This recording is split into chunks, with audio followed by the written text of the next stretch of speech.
faire d'abord un petit état géographique. L'eau représente sur la Terre, grosso modo, entre 70 et 75%. Dans cette eau, il n'y a que 0,0100001% d'utilisable, de potable immédiatement. Donc ce qui veut dire que c'est un bien précieux, bien plus précieux encore que les hydrocarbures. D'après ce constat, donc, ce qui veut dire qu'il y a 99,99% qui ne sont pas de l'eau potable immédiatement. Soit il faut utiliser des moyens, des procédés extrêmement coûteux, qu'on appelle la désalinisation, puisqu'en majorité c'est surtout de l'eau salée que nous avons, et ça c'est coûteux. Ensuite après, il y a les glaciers, qui sont un stock aussi important d'eau, et après il y a les nappes phréatiques, en profondeur. Mais ceci ne représente pratiquement rien. D'où justement l'idée de préserver cette eau et d'y faire attention, car c'est un bien précieux. L'être humain peut se passer de manger pendant plusieurs jours, voire plusieurs semaines, mais de boire, malheureusement, au bout de 2 jours, il est obligé de boire, sinon il meurt. Donc vous voyez bien que c'est une matière essentielle à la vie, en plus essentielle à la vie. La thématique parle cette année de développement durable. Je pense que pour faciliter la compréhension des gens, il aurait plutôt fallu parler d'eau recyclable. Toutes nos eaux actuellement sont utilisées dans quel sens?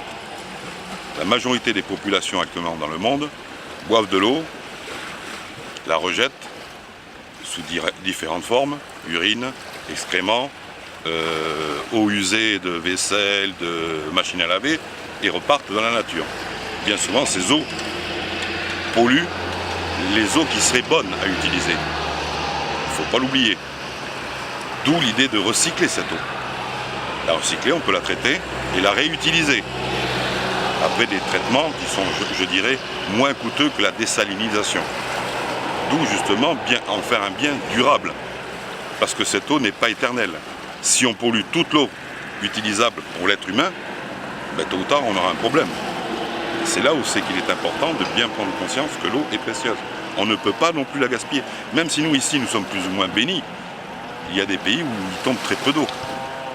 Mais on voit que notre eau, même s'il en tombe beaucoup, elle pourrait être polluée. Et là on fait comment maintenant?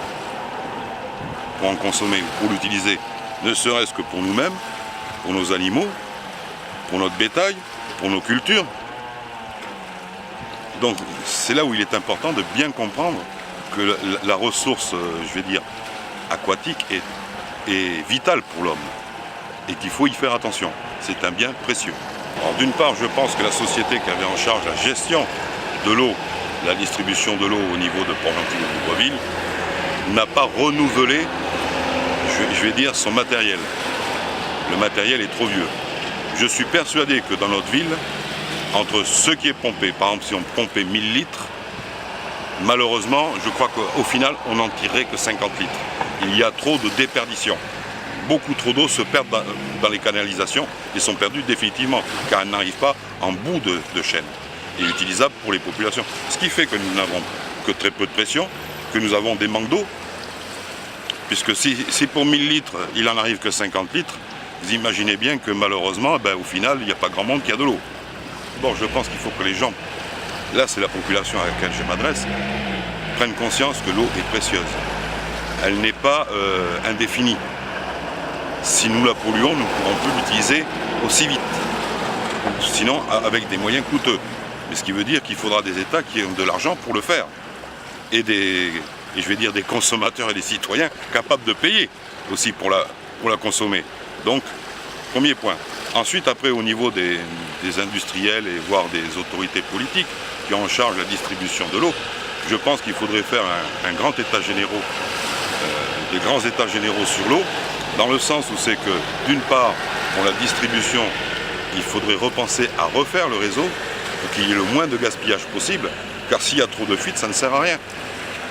D'une part, on consomme de l'énergie, parce que ça consomme de l'énergie pour pomper l'eau, mais au final, il arrive que très peu.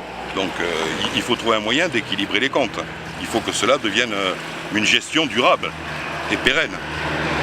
Ensuite après, à l'endroit du monde entier, je pense que les gens comprennent que maintenant, l'eau est indispensable et est une denrée rare.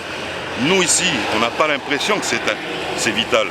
Mais allez parler aux gens qui vivent dans les déserts ou dans les zones désertiques, vous comprendrez que, ou même sur des îles où il n'y a pas d'eau, qui sont entourées d'océans, pour eux, c'est vital, l'eau douce.